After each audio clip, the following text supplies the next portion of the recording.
friends, welcome to Varun Techie, place for a better learning.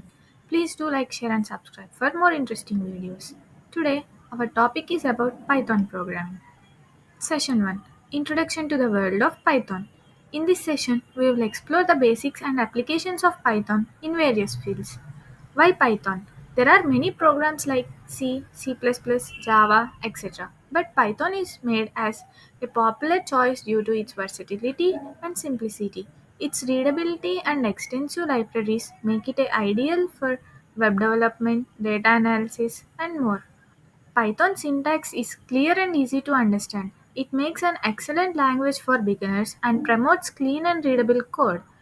Python is rich ecosystem of libraries, which means from NumPy for numerical computing to Django for web development. It has almost every library need. Coming to applications, it has wide range of applications, including web development, data analysis, artificial intelligence, and specific computing. Its versatility and ease of use make it a go-to language for many developers.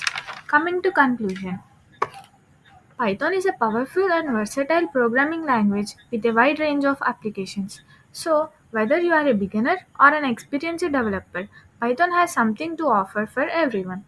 Thanks for watching. See you in the next video.